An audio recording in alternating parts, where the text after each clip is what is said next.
Hello दोस्तों, बहुत एक खुशखबरी की बात है। खुशखबरी देखिए, खुशखबरी उन लोगों के लिए है जो कि तैयारी कर रहे हुए हैं या फिर बीएड, डीएलएड और बीटीसी और बीएलएड करके बैठे हुए हैं, ठीक है। और जो टीटी भी पास हैं उनके लिए वैकेंसी आई हुई है और ये बहुत अच्छी वैकेंसी है। देखिए, इसमें काफ़ी ज़्यादा पद भी हैं और देखिए किस किस विषय में भर सकते हैं, ठीक है। भाषा विज्ञान, सामाजिक विज्ञान और गणित, स्नातक होना चाहिए।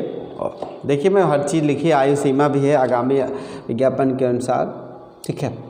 और पद हैं 1894। 50 कम से कम मिनिमम जो है 50% के साथ उसने क्या किया हो, डिग्री हो और बीएड हो या फिर डीएलएड हो या फिर बीटीसी हो या फिर होना चाहिए, ठीक है।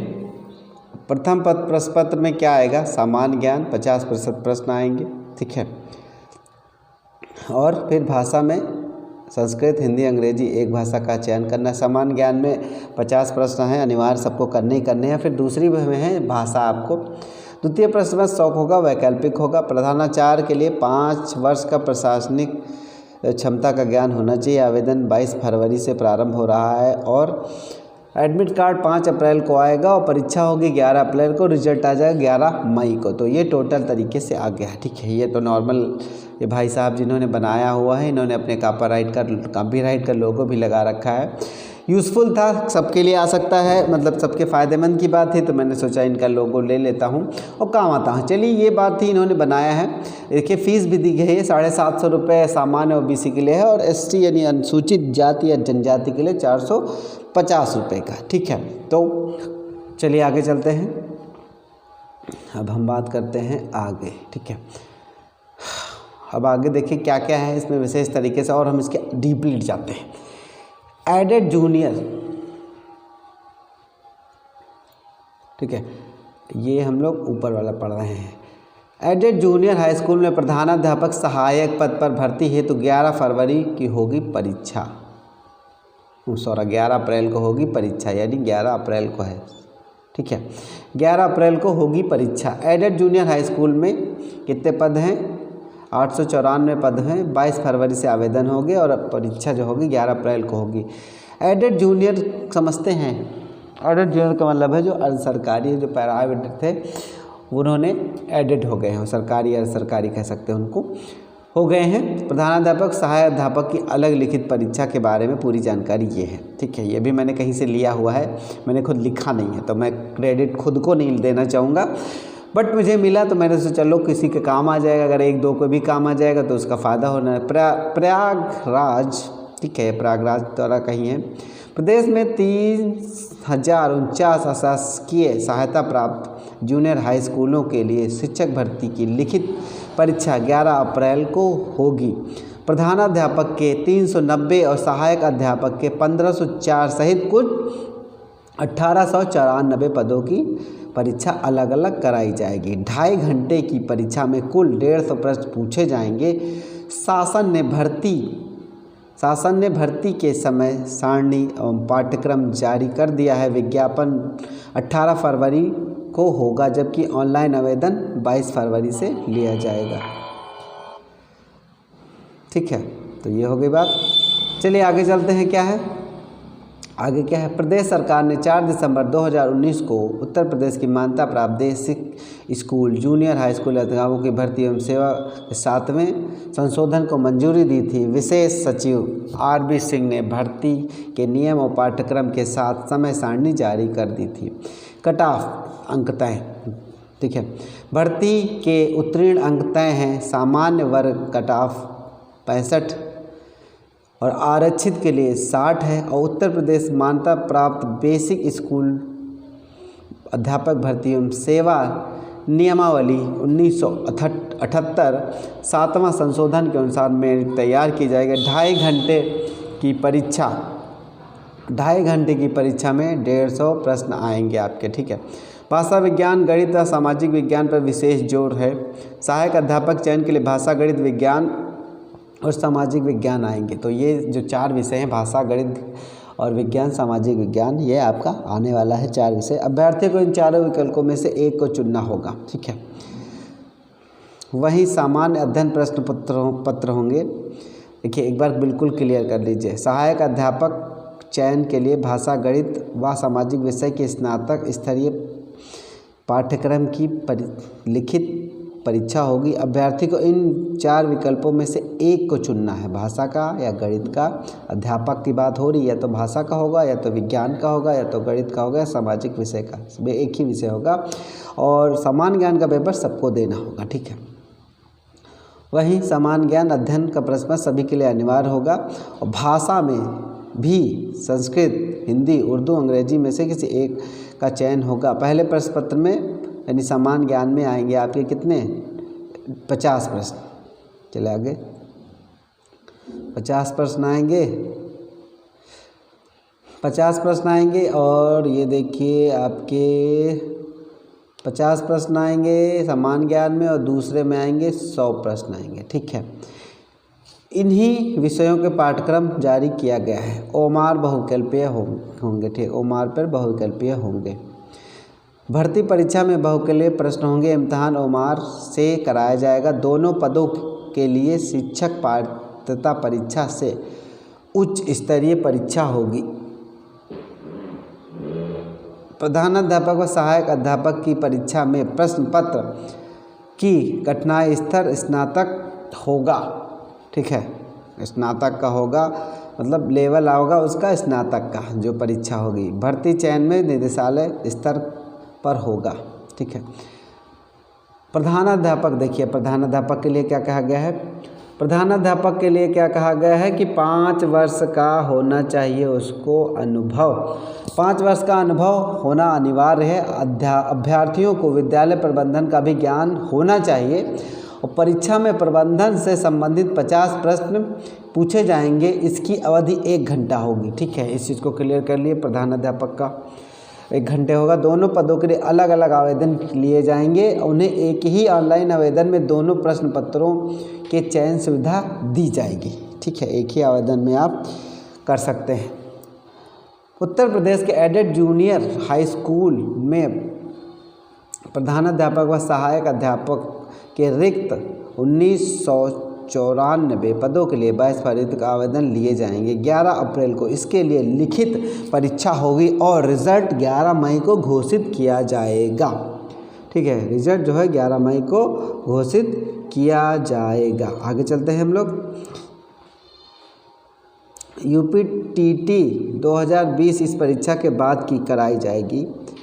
और राज्य सरकार ने भर्ती की समय सारणी जारी कर दी थी। विशेष सचिव आरवी सिंह ने प्रश्न पत्रों का पाठ्यक्रम भी निर्धारित कर दिया है। वही प्रधानाध्यापक के लिए 5 वर्ष का अध्यापन अनुभव भी जरूरी किया है। चलिए आगे चलते हैं। आगे भर्ती के लिए विज्ञापन 18 फरवरी को जारी होगा। 22 फरवरी से पंजीकरण शुरू हो जाएगा, ठीक है। 6 मार्च तक का आवेदन लिए जाएंगे। 22 फरवरी से शुरू होकर 6 मार्च तक का आवेदन होगा, यानी कि उधर कितने दिन हो जाएंगे 6 उधर और 6 समझो इधर 12। 9 मार्च तक का आवेदन शुल्क जमा किया जाएगा। 10 मार्च का आवेदन पूरा करने की अंतिम तारीख होगी। इसके लिए परीक्षा केंद्र 19 मार्च तक निर्धारित किए जाएंगे और परीक्षार्थियों के प्रवेश पत्र 5 अप्रैल को वेबसाइट पर अपलोड किए जाएंगे। इसकी उत्तरमाला वेबसाइट पर 16 अप्रैल को जारी की जाएगी और इस पर आपत्तियां 20 अप्रैल तक ली जाएंगी। आपत्तियों का निराकरण 4 मई तक किया जाएगा। उत्तरमाला 7 मई तक वेबसाइट पर अपलोड की जाएगी। परीक्षा नियामक प्राधिकारी के लिए लिखित परीक्षा कराई जाएगी। प्रधानाध्यापक पद के लिए 1 प्रश्न पत्र और प्रधानाध्यापक के लिए 2 पेपर देने होंगे, ठीक है। सहायक अध्यापक के लिए 1 और प्रधानाध्यापक के लिए 2 पेपर देने होंगे। सामान्य ज्ञान का पेपर, देखिए इसमें काफ़ी कुछ है, डिटेल दिया हुआ है, मैं आपको हर चीज़ बताऊंगा। चलिए आगे है सामान्य ज्ञान का पेपर। सहायक अध्यापक पद के लिए सामान्य ज्ञान सभी के लिए अनिवार्य होगा। परीक्षार्थियों को भाषा, सामान्य अध्ययन, विज्ञान, गणित से किसी एक खंड का चयन होगा। भाषा में हिंदी, अंग्रेजी, संस्कृत में से किसी एक का चयन करना होगा। पहला प्रश्न 50 प्रश्न का समान ज्ञान का है, दूसरा है 100, टोटल होंगे 150। प्रधानाध्यापक के लिए पहला प्रश्न पत्र शिक्षा विभाग से संबंधित विभिन्न कानूनों, नियमों, शासनादेशों आदि का होगा। दूसरा प्रश्न पत्र स्नातक स्तरीय पाठ्यक्रम के आधार पर समान प्रशासनिक क्षमता व अन्य विषयों के ज्ञान पर होगा। ऐसे होगा प्रश्न पत्र। सामान्य ज्ञान, ठीक है, खंड का हिंदी अंग्रेजी, खंड का खा सामाजिक अध्ययन और खंड का होगा गणित विज्ञान। प्रधानाध्यापक के लिए स्नातक स्तरीय विषयों का ज्ञान, सामान्य प्रशासनिक क्षमता व शैक्षणिक प्रबंधन व प्रशासन के बारे में बात हुई है, ठीक है, ये भी जान लें। भर्ती का आयोजन वास्तुनिष्ठ और बहुविकल्पीय और मार्कशीट पर होगा। चलिए आगे चलते हैं। प्रधानाध्यापक के पद के लिए प्रश्न पत्र की कठिनाई व संयोजन स्नातक होगा भाई। जो हेडमास्टर या फिर कह लीजिए या प्रिंसिपल कह लीजिए, हेडमास्टर तो इधर पीएस में हो जाता है, यूपीएस में उधर हो जाएगा। पर विद्यालय प्रबंधन से प्रश्न 50 प्रश्न पूछे जाएंगे, केवल हेडमास्टर के लिए ही बात हो रही है, ठीक है। आवेदन शुल्क दोनों परीक्षाओं के लिए अलग अलग दे होगा। कहने का मतलब ये है कि अगर आप चाहते हैं कि दोनों के लिए भरना, तो आपको उसका शुल्क जो होगा अलग अलग देना होगा। एक में काम नहीं चलेगा कि एक दिन अलग अलग आवेदन करना है, अलग अलग उसकी फ़ीस होगी। परीक्षा का समय 11 अप्रैल 9 से 11 बजे तक सहायक है और दोपहर 3:30 बजे तक, ठीक है, 4:30 से 5:30। सुबह 9:30 से 11 बजे तक, ठीक, और फिर सहायक अध्यापक दोपहर 1 से 3:30 बजे तक और 4:30 से 5:30, ये बात हो गई। चलिए आगे चलते हैं। देखिए मैं कोई हवा में बात नहीं कर रहा हूँ, तो इसीलिए लेटर भी बाकायदा लगा रखा है। ये देखिए आरवी सिंह विशेष सचिव उत्तर प्रदेश का है। प्रदेश के अशासकीय सहायता प्राप्त जूनियर हाई स्कूल में प्रधानाध्यापक एवं सहायक अध्यापक के रिक्त पदों पर चयन हेतु भर्ती परीक्षा आयोजित कराए जाने के संबंध में, देखिए मैं इसको कहूँगा बहुत ही फ़ायदेमंद है, क्योंकि तैयारी बहुत बच्चे कर रहे हैं और बेसिक में लिमिटेड होती है। तो ये जो एक्स्ट्रा जो 1800 जगह आ गई हैं, 1504 कहेंगे उसको, ठीक है, तो बहुत ही बढ़िया है। खुशखबरी जो लोग तैयारी कर रहे हैं इस बार नहीं हो पाए हैं, वो इसमें भर सकते हैं। और एक स्वर्णिम मौका है उन बच्चों के लिए जो 50% से कम आए या परसेंटेज कम आया है, इस परीक्षा में मेहनत करके वो टीचर बन सकते हैं। तो मुझे लगता है इससे बढ़िया अवसर कुछ नहीं होगा।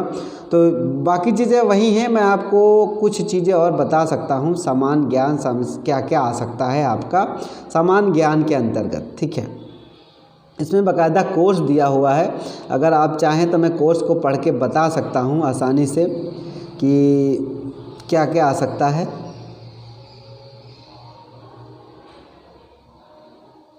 देखिए भर्ती परीक्षा निम्नवत पाठ्यक्रम निर्धारित किया जाता है। सामान्य ज्ञान नंबर 1, ठीक है, इसमें क्या क्या आएगा सामान्य ज्ञान में? राष्ट्रीय और अंतर्राष्ट्रीय महत्व की समसामयिक घटनाएं यानी कि करंट जिसको कहते हैं, भारत का इतिहास एवं भारतीय राष्ट्रीय आंदोलन, भारत का भूगोल, भारतीय राजनीति एवं शासन, संविधान, राजनीति व्यवस्था, पंचायती राज, लोक नीति, आधिकारिक प्रकरण आदि, आर्थिक सामाजिक विकास, सतत विकास, गरीबी, अंतर्विष्ट, जनसांख्यिकी, सामाजिक क्षेत्र के इनिशिएटिव, ठीक है, पर्यावरण और परिस्थिति संबंधी समान विषय, जैव विविधता और जलवायु परिवर्तन, ठीक है, analogy, certain and reason, binary logic, classification, clock, calendar, coded, यानी कि रीजनिंग है। ये रीजनिंग के भी प्रश्न आ सकते हैं, ठीक है। अब देखिए खंड का प्रधानाध्यापक के लिए हिंदी में क्या क्या आएगा।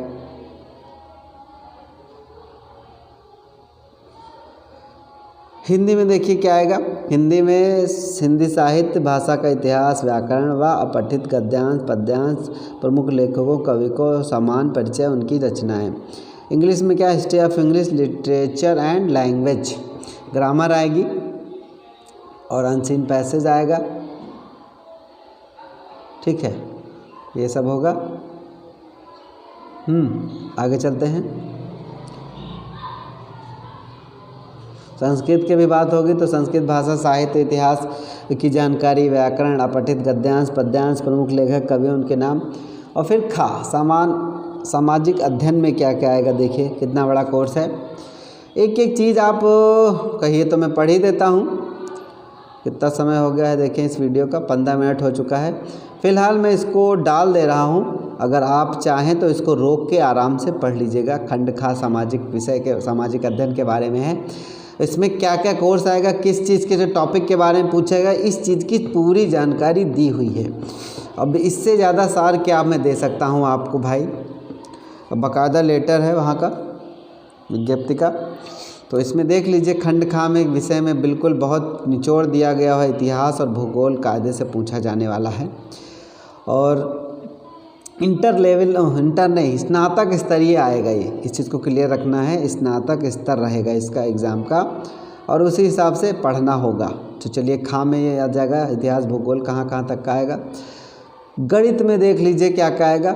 गणित में संख्याएं, पूर्ण संख्याएं 6, 7 ये करते मेंसुरेशन 8 तक का हो गया। गणित में जो कि जिस हिसाब से कोर्स है ये 8 ही तक का है, लेकिन स्तर इसका हाई फाई कर दिया गया है। कोर्स तो आप ये जो देख रहे हैं ये सारी चीज़ें कक्षा 8 में हैं, लेकिन अगर इसको लेवल बढ़ाना होगा तो इसको कर देंगे ये स्नातक लेवल का, यानी डिफ़िकल्टी लेवल बढ़ा देंगे। बाकी कोर्स तो एक कक्षा 8 में ही है।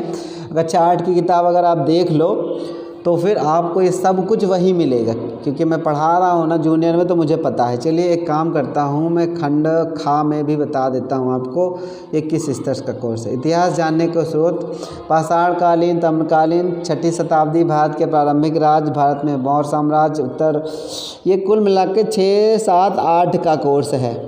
ठीक है, ये कुल मिला के 6, 7, 8 का कोर्स है आपका सामाजिक अध्ययन का। और अगर आप NCERT की किताब जो है, अगर मैं प्रेफर करूं, अगर आपको सजेस्ट करता हूं, तो NCERT की किताब जो 6 से 12 है वो साइंस की और ये ज्योग्राफी और इतिहास की पढ़ लीजिए, और हिंदी की पढ़ लीजिएगा। ठीक है, इतिहास के लिए तो सफिशिएंट है। अगर NCERT आप पढ़ लेंगे तो आपका ये पेपर 100% निकल जाएगा, कोई रोक नहीं सकता है। चलिए आगे चलते हैं। गाँव में बता चुका, विज्ञान के बारे में भी यही कहूँगा, लेवल इसका लेवल है आपका वही 6 से 8 तक का।